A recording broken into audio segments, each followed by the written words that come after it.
I want you to imagine with me for this moment what it would be like if your body wasn't in pain, wasn't dealing with the symptoms that you've been having to experience for quite some time. What would your body be like? What would your life be like if you didn't have that happening to you right now? Well, in this video, we're going to walk you through the process that I did to speak to myself, to heal my body, and what I've done for many, many clients over the years that's also helped them. First, we have to get into relationship to our body. We have to listen and understand that there are messages that have been there, whether we're conscious or unconscious, and then begin the process of unburdening them by changing them. Once they are changed, then the healing process starts to happen. So this reminds me of a story of a client actually a few years ago that was experiencing tremendous pain. Autoimmune condition, you could label it Crohn's disease, ulcerative colitis, but basically they couldn't stop themselves from bleeding. They had gone to the doctor, they had gone to the hospital, nothing was working. Everything that Western medicine had, they threw at it, and still she was bleeding. That's kind of typically when people come to me, is in those moments. So they somehow heard about me and they were like, can you help me? And I said, I don't know, well, let's give it a shot. So after our first couple sessions, we were able to identify what actually was there. Yes, there was pain, but more importantly, she was not in relationship to the pain. And this is what a lot of us do when we are experiencing some type of symptom or pain, is we unconsciously want to push away from it. We don't want to look at it. We don't want to deal with it. We want it to go away. But in this type of medicine, this mind-body medicine, the first thing you have to do, guys, is get in relationship to the pain, to the hurt. And so immediately when you bring your attention there, you start to create a field of energy that is greater than what the symptom is doing to you. And so in this particular case with this client, I was just asking questions. What's there? How does it feel? What do you notice? How do you experience it, right? And I remember, I think she said, well, I feel like a big, heavy, like black ball in my intestines. It's like, well, that's interesting. Tell me more. What else are you aware of, right? So she's slowly bringing in interoception, where she is conscious and aware of what's happening, not from up here, but somatically in the body, giving space, becoming to get in communication with what is there. As that started happening, immediately memory started to come.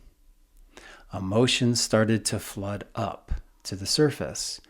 And what we found was a whole bunch of grief.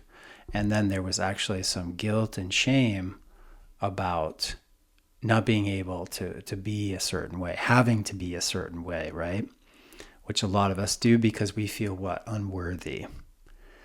So once we were able to, again, be in relationship to that, bring our heart to that, then more emotion came, more memories came, and then some longings in the heart. All of this was the messaging that she had been stored over decades and decades, and really never had a space or an opportunity to explore that. So just by me holding that space and bringing that kind of inquiry, interoception into her body, she was able to actually begin the process of healing that. Once she was able to process the guilt, the shame that was there, the bleeding stopped, guys. Mind you, Western medicine, through all of its pharmacological, is that a word? All of its Western medicine at it, and nothing actually touched it.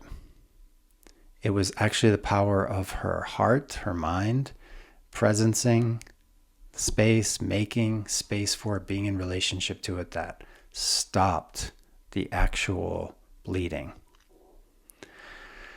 I have seen this process happen many, many times with all kinds of conditions.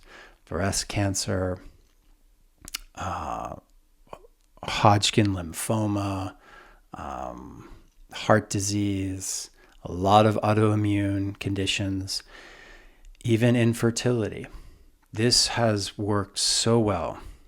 And if I can just share, like, really the first hurdle that most people come up against, as I already stated, is they don't allow space for themselves to feel what is here. So maybe it's as simple as, I have a lower back pain. I hurt myself. I don't like the pain, so instead I'm going to pop the pill to subdue my nervous system from activating those nerves. Or maybe, who knows, maybe I rest, maybe I do something that is therapeutic, but the pain's still there. So the process that I would encourage you is to get into a comfortable place where you're not going to be interrupted for at least 20, 30 minutes. And in that place, you relax yourself down. Maybe you listen to something relaxing, like I have a deep relaxation meditation down below in the description. You can grab that. Something that gets you in your body in a relaxed state. Now, once you are there, then you can be in the process of starting to listen. And what I mean by listening, it's not just with your ear. It's like you're touching, you're reaching out to the pain, reaching out to the lower back, and you're inquiring what's there. Now, at first, it's not going to, speak to you like I'm speaking to you now. It's going to speak to you kind of like my client, through images, through visuals, through memories, through colors, through sounds, and even words. And it's going to be real subtle at first. But as you begin the process of listening to it, you start to process that. And sometimes just doing this alone will reduce your pain or symptom significantly. If it doesn't, then you have to go to the next step, which is there's still some hook there that's keeping that energy, that field of energy in play. So you have to get into a deeper layer of what is the unconscious emotional content that's there, that you're holding. Meaning, like, what is the limited belief that that part of you is carrying? Maybe it's something as simple as, like, I can't be who I really want to be. Or I feel broken. These are very common limited beliefs that come up repeatedly in folks that are suffering in pain. So when we come to that, then we have to welcome that into the heart and be like, wow, I wasn't aware that I had been believing this. Tell me more. Let me make space for this more. And then typically that comes with motions, releasing. Sometimes somatically in the body, you will move or yawn a lot. These are very common releases that happen. Still, there may be more work. You might be able to allow a lot of that pain to disperse here. But if you have some significant chronic pain that is still persisting, then you have to go another layer, right? So it's not to say you don't get benefit. You will get benefit through these steps. I want you to know that. And that for some of us, like me, being one, I had to go all the way through this process for the pain to completely resolve. So after I had identified all those unconscious limited beliefs I had been carrying, then I moved into the last step, which is, who would you be? Who is the person you would be? What would your back be like if it didn't have to carry that pain? What would you do? Maybe you would jump around, you'd run again, you'd hike a mountain, you'd go to that swimming class, or you pick up your grandkid. I don't know. Like, there's so many things here that you have in your heart that often we don't make space for because of the pain, because of the symptom, or because we've been put into a box. Like, you're not supposed to do that, because if you do that, it's going to irritate your bladder. Or if you do this, you're going to hurt your shoulder. Or if you do that, you're going to trigger, your symptoms.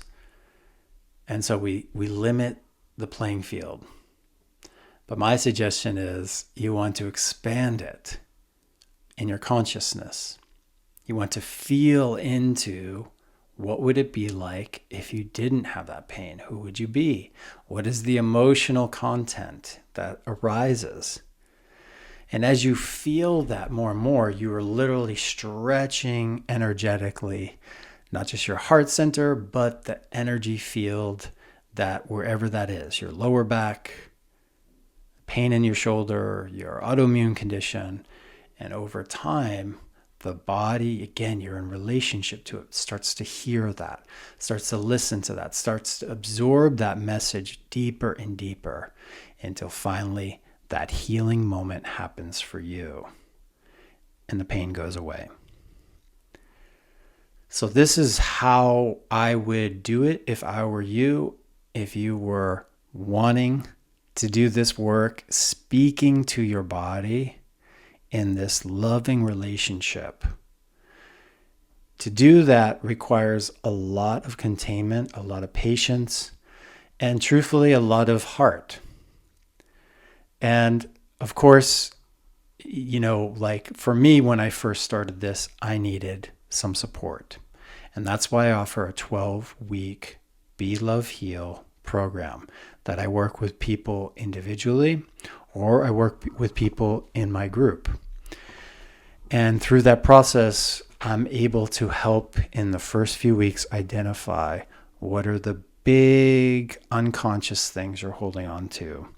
And then through this process, just like I'm telling you how to do, I walk you through not only how to unburden those, but also how to welcome these powerful heart passions you have, these secrets that have been in your heart of what you want to do in your life. And we engender them into your field of energy through meditation, through daily remembrance, and bringing that forward. It changes you. It heals you. It uplifts your energy, uplifts your mind, and of course your heart. And it is very, very hard, guys, for pain or any symptom to linger when the frequency of energy, of vibration, is higher. Higher meaning peace, higher meaning happiness, higher meaning excitement and love and freedom. These higher vibrational frequencies are not just words that you say, they are felt sense experiences that somatically you are training yourself each and every day. And we do that in the Be Love Heal program. So for more information, you can grab the links below in the description. And make sure you grab, there's also some free things. I mentioned the deep relaxation meditation, and also there's a masterclass called Goodbye Pain. You can grab those for free also. I hope this step process really helped you today, makes sense. And practice this. It needs practice. It's not something you're just going to get one time watching this video. So you might need to watch this several times to really grok it in a way that you're going to be able to implement it in your day when you have pain or when you have a symptom. And then let me know in the comments how it goes. I'm always curious how this lands for you. Like, subscribe, and I look forward to seeing you in my next video. Take good care, everyone.